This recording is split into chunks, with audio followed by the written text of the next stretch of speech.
Seguimos en Argentina, Macondo. Hay un tema que es complejo y obviamente que aparece en la agenda de los medios y que aparece en la opinión pública, quizá con un poco menos de tenor en las últimas semanas, pero que está ahí, que tiene que ver con la cuestión de la discapacidad.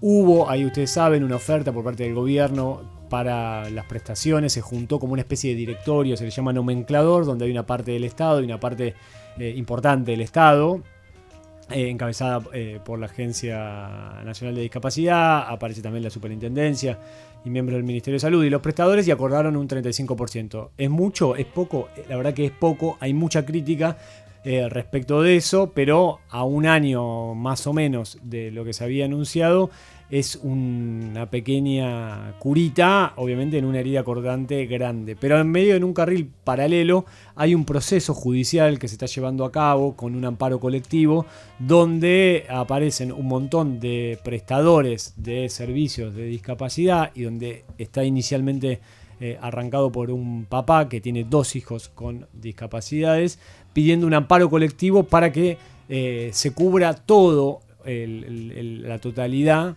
de lo que debería ser la aplicación de la emergencia en discapacidad que votó el Congreso y que vetó Javier Milei. Obviamente, además está el tema presupuestario respecto del tema en capacidad. Pero para hablar un poquito de esto, estamos en comunicación con Alex Goldman, él es representante del Consejo Argentino para la Inclusión de las Personas con Discapacidad, CAIDIS, es por las siglas, y él es el que más sabe respecto del amparo colectivo. Hola Alex, Rodrigo Alegre te saluda acá en Radio Con Vos, estoy con Florencia Pula, buenas noches. Hola Rodrigo y a la audiencia, y bueno, muchas gracias por esta introducción, muy bueno. Cómo posicionaron el tema, cómo lo estuvieron resumiendo. Contanos, Alex, ahí un poco qué es lo que están planteando ustedes a través del amparo colectivo y dónde ven ustedes que en esta secuencia que arrancó ya casi un año, por lo menos, o quizá un poquito después, con el tema de discapacidad, ven que hay todavía una ausencia fuerte por parte del gobierno nacional.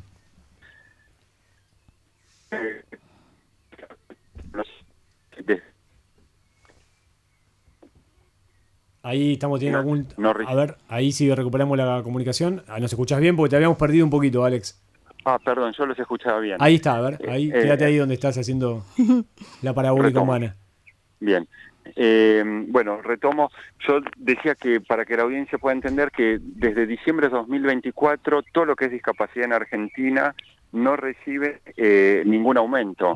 Y en diciembre de 2024 solamente recibió el 1% de discapacidad. Ahora el gobierno anuncia que va a dar entre un 29 a un 35 escalonados, y según la prestación, la mayoría va a cobrar un 29. Para empezar a cobrar en febrero, marzo, abril del año que viene. Esto es más de 15 meses del último aumento que recibimos. Nosotros venimos denunciando que la discapacidad está en emergencia. Hoy además denunciamos que el sistema está colapsando, instituciones cierran, profesionales dejan de atender a personas con discapacidad, los transportistas empiezan a cambiar de ocupación. En ese contexto... Ahí me parece que te volvimos a perder. Alex, no sé si nos estás... Ahí, a ver. El gobierno no hubo forma de que pueda entender sobre la situación y viene con este aumento que llega tarde y es absolutamente insuficiente. En ese contexto, bueno, nosotros acompañamos desde CAIDIS, adherimos al amparo colectivo que está en el Juzgado Federal de Campana, y lo que pedimos es la aplicación total de la Ley de Emergencia en Discapacidad. Porque si bien anuncian un 29 y escalonado, que se comenzaría a cobrar en marzo, el atraso que hay arancelario en discapacidad supera el 70%. O sea que estamos lejísimos. Ustedes lo que plantean, Alex, es directamente que se aplique la ley que votó otro poder del Estado, que es el Congreso. Que es el Congreso, que luego el presidente lo vetó y fue rechazado el veto, o sea que se votó 2 veces en el Congreso por más de 2/3, y lo que estamos pidiendo es la aplicación de la ley, el cumplimiento de la ley, que bueno, ahora parece que se puede cumplir o no a discreción. Bueno, le estamos pidiendo al juez que ordene a la Agencia Nacional de Discapacidad que cumpla con la ley, que la aplique. Y Alex, ¿y ahí cuántos? Entiendo que en un amparo colectivo se presentan obviamente varias personas, te parece, escuela, fonoaudiólogos, terapistas ocupacionales. ¿Vos tenés idea aproximadamente cuántas personas físicas y jurídicas, empresas y personas humanas se presentaron totalmente dentro del amparo aproximadamente? Mira, no tengo el número preciso en este momento. La última vez que me informaron eran más de 50, Mirá. entre instituciones, organizaciones, personas, familias, porque ahora lo que hizo el juez es ampliar la clase representada. Lo inició este padre, luego fue colectiva, se sumaron otros padres, cuidadores, personas con discapacidad. Ahora ampliaron la clase representada y pueden presentarse también instituciones. Entiendo que Entonces también publicaron en el boletín oficial, ¿no? Para que el juez ordenó que se publicara en el boletín oficial, que estaba abierto ese registro para que le dieran publicidad y se presentaran más personas. Exacto. Entonces, bueno, esto fue la semana pasada. Ahora lo que estamos esperando es que pueda haber una sentencia antes de fin de año y que, bueno, tenemos confianza en que la justicia, dentro de la justicia todo, decimos, y tenemos la esperanza de que, bueno, que el juez pueda ordenar para que se cumpla la ley, que no estamos pidiendo nada por fuera de la ley nosotros.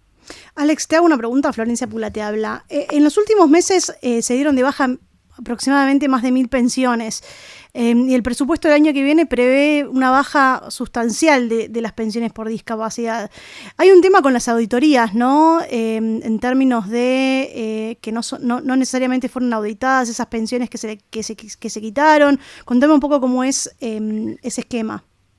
Bueno, en lo que va del año, la Agencia Nacional de Discapacidad hizo auditorías y dio de baja más de 110.000 pensiones. Estas auditorías estuvieron completamente llenas de vicios, imprecisiones, inconsistencias. Producto de eso hubo un amparo colectivo también por el tema de pensiones, y un juez ordenó la restitución de todas las pensiones que estaban suspendidas, que además es una auditoría que tenía tantas desprolijidades, pero que al Estado le salió 23.000 millones. Ahora hay un cronograma para que se vuelvan a pagar las pensiones que habían sido suspendidas, y nos encontramos en el proyecto de presupuesto por el año 2026, que viene con un presupuesto a la baja con 197.000 pensiones menos. No entendemos de dónde sacan que hay 197.000 pensiones que no corresponden, ya que este universo lo desconoce. Habría que volver a auditarlo y ver si está bien o no sacado, pero bueno, nosotros queremos señalar de que, bueno, que el presupuesto hay que aprobarlo con todas las pensiones, y por supuesto el Estado tiene que auditar, tiene que ser transparente, pero es todo el Estado, no solo el tema de discapacidad. Lo que no funciona hay que hacerlo funcionar bien. Pero bueno, uno no puede a priori presumir de que hay 197.000 pensiones que está mal, porque uno no conoce. Bien, vos decías hace un ratito que muchos profesionales están como huyendo de esta situación por lo poco que ganan. Contanos un poco, capaz, cuánto está ganando un terapista, cuánto está ganando un transportista, un psicólogo. Bueno, un psicólogo, un terapista ocupacional, un profesional independiente que da terapias, que da apoyo a personas con discapacidad, cobra 12.000 pesos la sesión al día de hoy. Es un profesional universitario. Un transportista, por llevarlo el kilómetro, son 540 pesos el kilómetro, mientras que los costos del vehículo y la nafta sube exponencialmente. Los aranceles para el transporte son insostenibles, no aumentan hace más de un año. Por eso, tanto profesionales, instituciones, muchas veces optan con no seguir trabajando con discapacidad, porque además de cobrar insuficiente, cobran a 90 días, ¿no? Entonces es un escenario muy difícil. Transportista que deja de llevar a una persona con discapacidad es muy difícil recuperar. Un psicólogo, un médico, un terapista ocupacional que deje de trabajar con discapacidad es muy difícil que sea reemplazado por otro, porque el escenario es muy difícil en discapacidad. Entonces necesitamos sanear al sistema. Poco a poco lo que notamos es que se va deteriorando cada vez más. Y nos encontramos en ese contexto también con las instituciones, con hogares permanentes para personas con discapacidad, que además en muchas ocasiones no tienen cuidados parentales. como centros de día, SET, que están con enormes dificultades ahora tienen que pagar sueldos, tienen que pagar aguinaldos. Aguinaldos. Eso te iba a preguntar. Vos hace un ratito, Alex, hablabas en que hay un montón de escuelas que cerraron. ¿Eso a ustedes les consta que hay centros que tuvieron que dejar de funcionar producto de esta situación? Sí, es un dato oficial, está chequeado. A nosotros un dato nos proporcionaron del área de discapacidad de la provincia de Buenos Aires. Y bueno, es un dato que aproximadamente el 20% de los prestadores de la provincia de Buenos Aires hoy dejaron de trabajar en discapacidad producto de la crisis, del colapso que tiene el sistema. No hay muchos datos a nivel nacional, pero presumimos que la realidad es bastante parecida. Y también entendamos que la mayoría de las instituciones están absolutamente endeudadas para pagar sus gastos fijos. Te hago la última pregunta, porque ya nos corre un poquito el aire. ¿Pensás que en el presupuesto que se va a aprobar ahora, en principio, cuando digo ahora es en sesiones extraordinarias, finales de este año, quizá principio del año que viene, pero todo apunta a final de este año, va a estar incluido, como ustedes quieren, el tema de discapacidad? Estamos trabajando fuertemente para eso y, bueno, esperamos que se apruebe el presupuesto y que contemplen en el presupuesto todo lo que es el presupuesto para la ley de emergencia en discapacidad. Además de aprobarla hay que financiarla, ¿no? Bueno, tenemos esperanza, sabemos que, bueno, que todavía falta, hay resistencia para que eso suceda, pero bueno, los fondos están, lo que hay que hacer es aplicar la ley. Alex, te agradecemos muchísimo la comunicación con nuestro programa. Muchísimas gracias a ustedes y a toda la audiencia. Un abrazo, buenas noches. Alex Goldman, representante del Consejo Argentino para la Inclusión de las Personas con Discapacidad, CAIDIS, hablando aquí en Argentina Macondo sobre ni más ni menos que un amparo colectivo en la justicia federal para lograr que el gobierno definitivamente incorpore la ley de emergencia en discapacidad con el 70% para cubrir obviamente los servicios que vienen recontra atrasados.